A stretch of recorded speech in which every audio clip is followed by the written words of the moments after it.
Les Européens ont acheté massivement des armes venant des États-Unis ces dernières années, et le problème, c'est que pour certaines d'entre elles, les États-Unis ont moyen de bloquer leur utilisation à tout moment. Une situation de dépendance qui, en soi, n'est pas nouvelle et qui fait réagir depuis des années, mais avec le rapprochement entre Donald Trump et Vladimir Poutine, le problème est plus important que jamais. Salut, c'est Hugo, j'espère que vous allez bien. C'est donc le sujet à la une des actualités du jour. Désolé au passage, je suis enrhumé, ça s'entend peut-être. Et au passage, je serai donc en voix off encore cette semaine. Je reviens avec la caméra en fin de semaine. Alors ce serait trop long de résumer tout ce qu'on a analysé ces derniers jours sur ce format, mais pour rappel, ces dernières semaines, il y a une volonté de réarmement de la quasi-totalité des chefs d'État européens, quel que soit d'ailleurs leur bord politique. Ça fait suite au rapprochement entre les États-Unis et la Russie, qui entraîne deux choses. Ça veut dire d'abord que les pays européens qui veulent continuer à soutenir militairement l'Ukraine, doivent investir s'ils veulent réellement y arriver, parce que c'est des investissements qui seraient massifs. Et la deuxième conséquence, ça fait en fait que de nombreux pays européens ont peur de ne pas avoir les États-Unis comme alliés. Alors après, l'étendue de la menace aujourd'hui, notamment venant de la Russie, elle fait beaucoup de débats. Ce qu'il faut comprendre, c'est que globalement, il y a quasiment aucun spécialiste, voire aucun spécialiste qui n'évoque de risque d'attaque directe sur la France aujourd'hui, en tout cas de façon armée. Mais l'une des hypothèses qui a avancé par des services de renseignement, notamment danois, au-delà de la question de l'Ukraine, ce serait une attaque potentielle contre un autre pays européen frontalier, et ce, pas nécessairement tout de suite, mais potentiellement dans les prochaines années. Voilà, c'est un élément de contexte qui paraît important. À noter qu'au moment où on allait publier, les États-Unis ont annoncé reprendre immédiatement l'aide militaire et de renseignement pour l'Ukraine. Alors il faudra voir combien de temps tout cela va durer, mais c'est tout de même un point important que je voulais mentionner aujourd'hui, et on vous en reparle plus en détail demain. Alors paradoxalement, quand on voit la situation actuelle, il faut savoir que pour la première fois depuis 20 ans, l'Europe est le premier client des États-Unis. Pour vous donner une idée, le continent européen représentait 35% des exportations américaines d'armement sur la période 2020-2024, se plaçant donc devant le Moyen-Orient. Il faut savoir que les exportations d'armes américaines, elles sont contrôlées par l'International Traffic in Arms Regulations. C'est en fait un organisme américain qui impose que tout matériel militaire qui contient des composants américains ne peut pas être utilisé, modifié ou exporté sans l'accord des États-Unis. Alors évidemment, c'est pas le cas de tous les composants, ils n'ont pas la capacité d'empêcher l'utilisation de munitions pour un fusil par exemple, mais pour donner un exemple plus précis, un missile européen qui intégrerait un microprocesseur ou un logiciel américain, dans certains cas,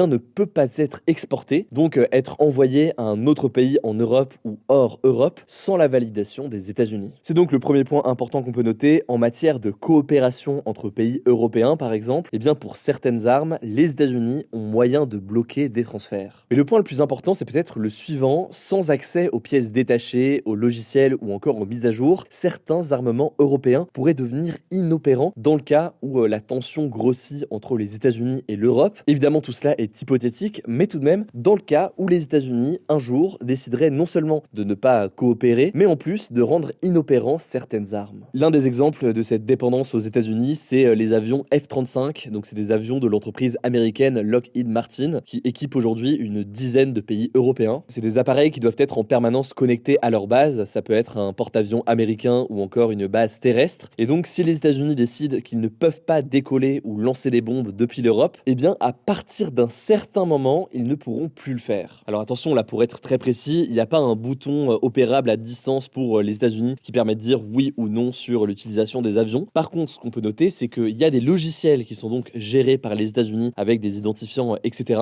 Sur le court terme, a priori, ça ne pose pas forcément de problème, mais à moyen terme, en cas de tension typiquement avec les États-Unis, les États-Unis auraient moyen de faire en sorte de rendre ces logiciels inopérants pour ces avions. Mais ces avions F-35, ce ne sont pas les seules armes qui ont besoin d'une potentielle validation des États-Unis. Il y a aussi les drones Reaper et certains systèmes de défense antimissiles qui dépendent d'une connexion satellite américaine, en tout cas aujourd'hui, pour rester opérationnels. Autre exemple que l'on peut noter, c'est les systèmes de défense Patriot qui dépendent d'un ravitaillement continu en missiles américains pour rester opérationnels, ou encore certains lance-roquettes qui sont largement utilisés par l'OTAN et qui utilisent des coordonnées GPS qui sont fournies par les États-Unis. Et puis on vous en parlait il y a quelques jours dans ce format des Actus du jour, l'arme nucléaire britannique est elle aussi fortement dépendante des États-Unis. Le Royaume-Uni utilise en effet des missiles balistiques Trident qui sont conçus, entretenus et stockés pour certains cas aux États-Unis. Résultat, la mise à jour et l'entretien de ces missiles dépendent directement des Américains. Il y a aussi là la question de la navigation et des réseaux GPS et satellites. À noter tout de même pour nuancer que les sous-marins britanniques gardent une forme d'autonomie opérationnelle, mais tout de même il y a donc une différence, on en a déjà parlé, entre l'arme nucléaire britannique et l'arme nucléaire nucléaire française. Bon, il faut noter au passage que c'est déjà arrivé d'avoir des armes américaines rendues inopérantes en quelques semaines. C'est ce qui s'est passé notamment en 2021 en Afghanistan, après le retrait de l'armée américaine qui était depuis plus de 20 ans. Et donc sur place, la majorité des hélicoptères Black Hawk de l'armée afghane sont devenus inutilisables en quelques semaines, notamment car les techniciens américains qui les entretenaient n'étaient plus là. Et puis sans accès à des pièces de rechange, un soutien logistique, etc., les hélicoptères ont rapidement souffert de pannes ou encore d'usure. Bon, donc je le disais, il y a certains pays, notamment l'Italie, le Royaume-Uni, la Belgique, les Pays-Bas ou encore le Danemark, qui ont investi massivement dans des équipements américains ces dernières années, notamment donc les avions F-35 ou encore les systèmes de défense Patriot. Cela dit, pour nuancer, il faut tout de même noter que l'Europe possède aussi certaines industries de défense. On peut penser aux Rafale français, aux chars Léopard 2 ou encore aux Challenger 3 au Royaume-Uni. Mais la question qui revient tout de suite, c'est la suivante. Est-ce que l'Europe, si elle le souhaite, et on a vu ces derniers jours que c'est le cas de l'immense majorité des chefs d'État européens, a réellement le pouvoir de se réarmer et rapidement, et ce sans les États-Unis? Et c'est là en fait où c'est pas évident. Alors certes, il y a un plan à 800 milliards d'euros qui a été proposé par la Commission européenne pour réarmer l'Europe, sauf que il est très probable qu'une partie de cet argent soit dépensée aux États-Unis. En effet, pour acquérir des armes rapidement, l'Union européenne va devoir se tourner vers des pays qui ont du stock et qui peuvent vendre dans les prochaines semaines. Et je le disais, aujourd'hui les États-Unis sont clairement les leaders. Et c'est là en fait l'un des points majeurs. En fait, en achetant américain ces dernières années, certains fournisseurs européens ont vu leur production ralentir et donc leur capacité à être réactifs diminuer. Et puis plus largement, que ce soit d'ailleurs européen ou américain, réarmer un pays, ça peut prendre littéralement des années. Alors évidemment, l'Europe aujourd'hui est armée, mais par rapport à l'ambition et aux envies des chefs d'État européens qu'on a eu l'occasion d'évoquer ces derniers jours pour faire face à ce qu'ils décrivent comme une menace russe de plus en plus importante,